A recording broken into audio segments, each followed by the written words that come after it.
Welcome back to my channel. இன்றைக்கான வீடியோவில் நம்ம என்ன பார்க்க போகிறோம் அப்படின்னா ஒரு சூப்பரான ஃபேஸ் பேக் தான். சில பேருக்குலாம் வந்து பார்த்திங்கன்னா தொடர்ந்து முகத்தில் எண்ணெய் வழிஞ்சிட்டே இருக்கும். பவுடர் போட்டால் ஒரு அரை மணி நேரம் கூட அவங்க ஃபேஸில் வந்து இருக்காது. உடனே முகத்தில் வந்து எண்ணெய் வழிஞ்சு அப்படியே ஃபேஸ் வந்து ரொம்ப டல்லாக இருக்க மாதிரி வந்து ஆகிடும். மேக்கப் போட்டாலும் கூட அவங்க ஃபேஸில் ரொம்ப நேரத்துக்கு ஸ்டே அந்த மாதிரி இருக்கவங்க எல்லாமே இந்த ஃபேஸ் பேக் நீங்கள் கண்டிப்பாக ட்ரை பண்ணலாம். தொடர்ந்து இந்த ஃபேஸ் பேக்கை நீங்கள் யூஸ் பண்ணிட்டே வரும்போது உங்கள் முகத்தில் எண்ணெய் வழிவது கண்ட்ரோல்ட் ஆகி ஃபேஸ் நல்லா ஃப்ரெஷ் அண்ட் பிரைட்டாகவே வந்து வச்சிருக்கும். அதே சமயத்தில் நல்லா க்ளோவாகவும் வந்து ஆகும். இந்த ஃபேஸ் பேக்கில் நான் யூஸ் பண்ணிருக்க மெயின் இன்க்ரீடியன்ட் என்ன அப்படின்னு பார்த்தீங்கன்னா வந்து கோதுமை மாவு தான். வாங்க நம்ம இந்த ஃபேஸ் பேக் எப்படி பண்ணுறதுன்னு பார்க்கலாம்.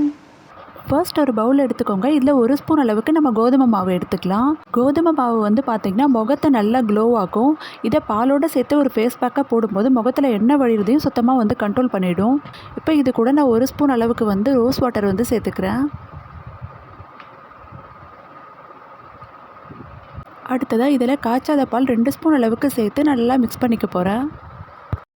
இந்த ஃபேஸ் பேக் வந்து பார்த்திங்கன்னா எல்லா ஸ்கின் டைப் இருக்கிறவங்களுக்குமே வந்து செட் ஆகும். நீங்கள் oily skin, dry skin, sensitive skin எந்த ஸ்கின்னாக இருக்கவங்களுக்குமே வந்து யூஸ் பண்ணலாம். குறிப்பிட்ட ஆயிலி ஸ்கின் இருக்கவங்களுக்கு பார்த்திங்கன்னா நல்லாவே ரிசல்ட் வந்து கொடுக்கும்.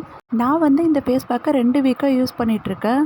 ஃபர்ஸ்ட் டைம் போட்டப்பவே நல்ல ரிசல்ட் எனக்குமே வந்து தெரிஞ்சுது. தொடர்ந்து நீங்களும் இந்த ஃபேஸ் பேக்கை ட்ரை பண்ணிட்டு வரும்போது உங்கள் ஃபேஸில் எண்ணெய் வழிகிறது வந்து கண்ட்ரோல் பண்ணிவிடும். இந்த ஃபேஸ் பேக்கை நீங்கள் வாரத்தில் வந்து 3 முறை போட்டிங்க அப்படின்னாவே வந்து போதும். இப்போ இந்த அளவுக்கு இது நல்லா மிக்ஸ் பண்ணதுக்கப்புறம் நம்ம வந்து அப்ளை பண்ணிக்கலாம்.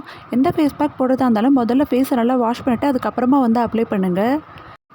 இப்போ இந்த ஃபேஸ் பேக்கை நான் என்னோடய முகத்தில் மட்டும் அப்ளை பண்ண போகிறேன். நீங்கள் வந்து நெக்குக்கும் வந்து சேர்த்து போடுங்க. நெக்லேயும் சேர்த்து போடுற மாதிரி இருந்தால் நீங்கள் குளிக்க போகிறதுக்கு முன்னால் வந்து போட்டுக்கலாம்.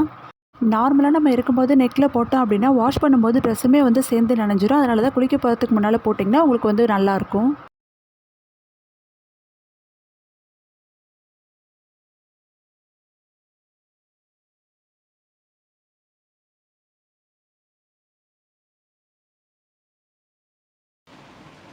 இப்போ ஃபேஸ் ஃபுல்லாக அப்ளை பண்ணதுக்கப்புறமா 10 மினிட்ஸ்க்கு அப்படியே நல்லா காய விடுங்க. எந்த ஃபேஸ் பேக் நீங்கள் ட்ரை பண்ணாலுமே 10 to 15 மினிட்ஸ்க்கு மேலே வந்து ஃபேஸில் வச்சிருக்காதீங்க. எக்ஸ்ட்ரா டைம் அப்ளை பண்ணுறதுனால எக்ஸ்ட்ரா க்ளோயிங் எதுவும் நமக்கு கிடைக்க போகிறது கிடையாது. ஸோ முடிஞ்சாலும் 10 மினிட்ஸ் மட்டுமே வந்து ஃபேஸில் வந்து வச்சுருங்க. அதுக்கு மேலே வச்சிங்க அப்படின்னா முகத்தில் வந்து சுருக்கங்கள் ஏற்படும். இப்போது நல்லா காஞ்சதுக்கப்புறமா என்னோடய ஃபேஸை நான் வந்து நார்மல் வாட்டரில் வாஷ் பண்ணிட்டேன். எந்த ஃபேஸ் பேக் நீங்கள் போட்டாலுமே 10 நிமிஷத்துக்கு மேலே முகத்தில் வந்து வைக்காதீங்க.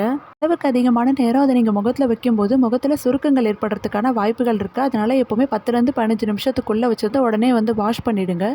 அதே மாதிரி முகத்தில் ஃபேஸ் பேக் ட்ரை ஆகிட்டு இருக்கும்போது வந்து தொடர்ந்து பேசிகிட்டு இருக்காதிங்க. ஏன் அப்படின்னா நம்ம அந்த வாய் அசைவை கொடுக்கறதுனாலையும் முகத்தில் இந்த சுருக்கங்கள் ஏற்படும். இந்த ஃபேஸ் பேக் போட்டு வாஷ் பண்ணுறதுக்கப்புறம் முகம் நல்லா ஃப்ரெஷ் அண்ட் பிரைட்டாக இருக்கும். அண்ட் கண்டினியூவாக யூஸ் பண்ணும்போது நல்லா ஸ்கின்னை வந்து ஹைட்ரேட்டிங்காகவும் வந்து வச்சுருக்கும். கையால் தொட்டு பார்த்தீங்கனாலே தெரியும் ஸ்கின் நல்லா சாஃப்டாகவும் வந்து இருக்கும்.